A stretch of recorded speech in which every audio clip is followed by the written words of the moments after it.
Matt Lenihan Boxing Social in association with Empire Fight Store. We're here, Eddie Hearn. Eddie, before we talk about this tournament, the prize fighter tournament, which is back in Japan, breaking news last night: Ryan Garcia received a 1-year suspension, and Devin Haney is now once again undefeated. Just give us your initial reaction to what came out.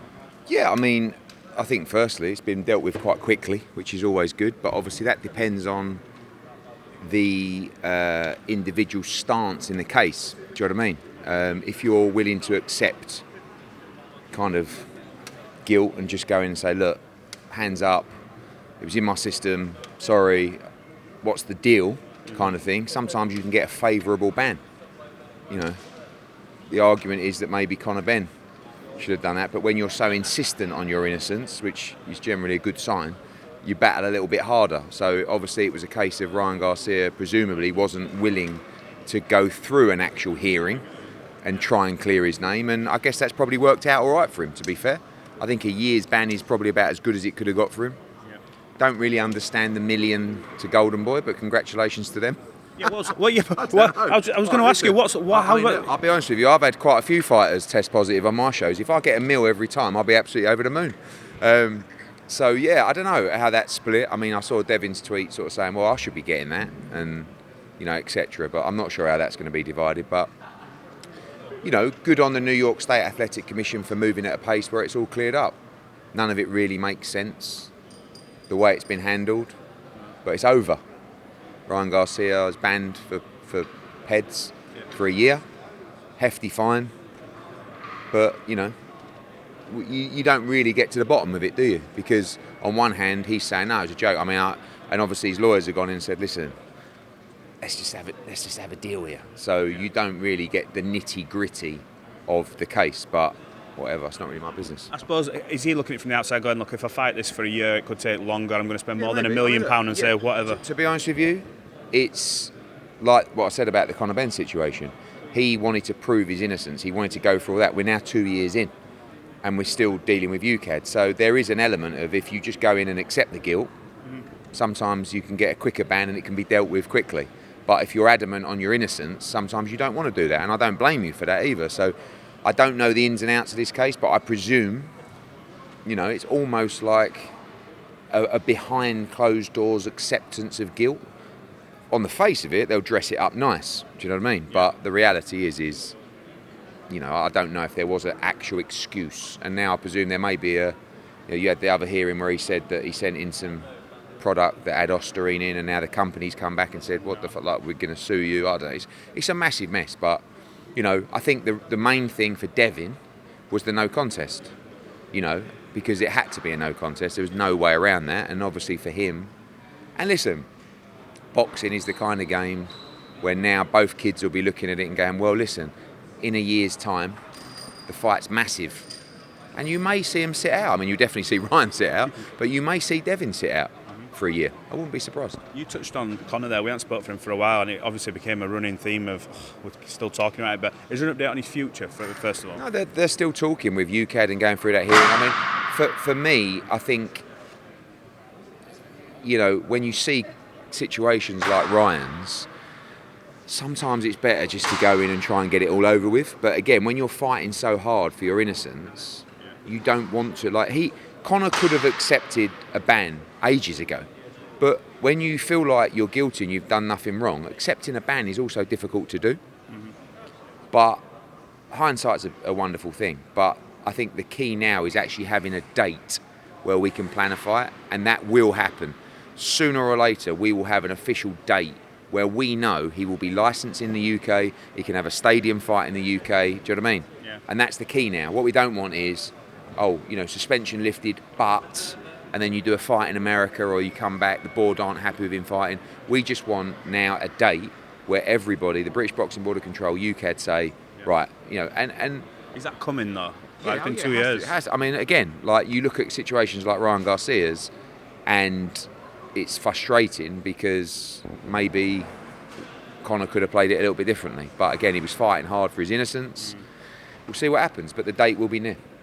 Jack Catterall, obviously a few things happening in that division, exciting division, a lot of names being bandied about. Where are we at with him? Obviously there's a new arena up in Manchester, I'm assuming he wants to continue headlining. A lot of names, obviously Liam Parrow's, I know he'll have mandatory defence coming up against Hitchens if that fight goes ahead. There's Prograis wanting to get back in the mix. Where are we at with Jack Catterall? Yeah, I mean, the key really for any fighter is activity, and Jack struggled with that over the years. You know, a lot of that has been based around, you know, different promises that fell through, but a lot of it's been based around the Josh Taylor saga.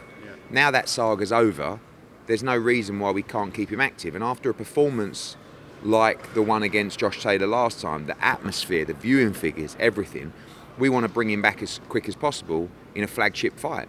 We want to do that at the new arena, which is sensational. It's the first time there'll be a fight there. And we're building a really, really strong card for August 24th. The plan is for it to be headlined by Jack Catterall. And, you know, there's other fights that I think realistically, Liam Parrow is going to return around October time. I don't really want Jack to wait till then. Will it even be Jack in October? Maybe. But the key for Jack is, while we're waiting for that shot at the world title, to stay busy, but in big fights. Not stay busy in shit fights, stay busy in high-profile fights. And if we can pull it off for August 24th, it will be a high-profile fight in Manchester, and it'll be a massive night of boxing with a great undercard. So there are 3 or 4 names in the mix, but the plan right now, 100%, is for Jack to fight August 24th. Wood Warrington, bit of back and forth. I think yesterday or the day before on the stories, giving each other shit once again.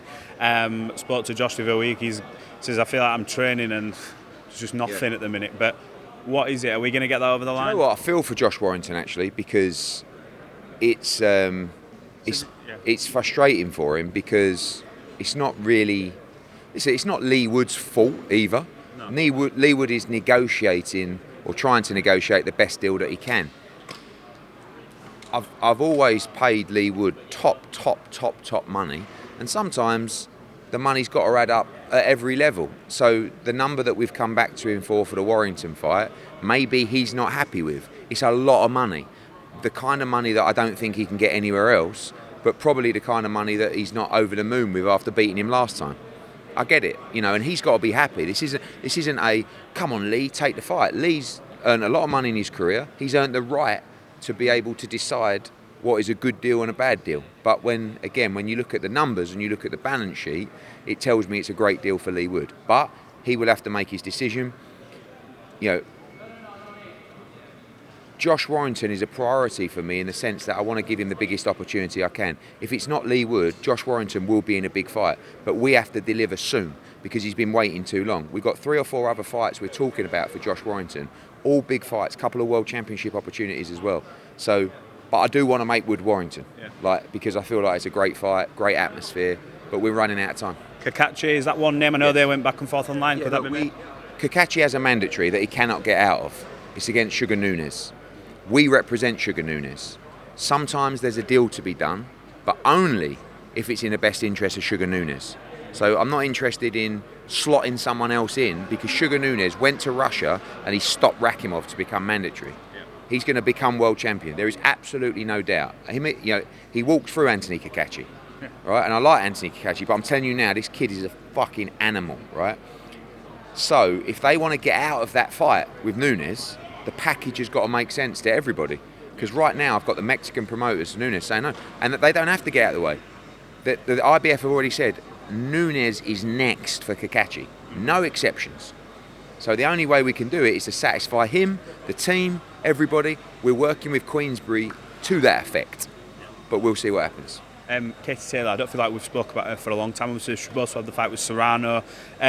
Any news on what she could do in the interim, or is she going to wait it out? Yeah, we talked about an interim fight. To be honest with you, sometimes those kind of fights, they're more hassle than they're worth. Do you know what I mean? Like a small fight against an opponent everyone's going to moan about, that will be a mismatch, like Amanda Serrano's one. I get it for the activity, but at the same time, you've got to go through a camp, come out, and she just decided with Brian Peters and the team, look, I know November sounds like a long time away, but we're coming up to July. All of a sudden, I'll be back in camp in August, so I think she's gone back to Ireland for a little chill, and then be back in camp for November. Brilliant. Eddie Hearn, appreciate your time. Thanks for talking to Boxing Social.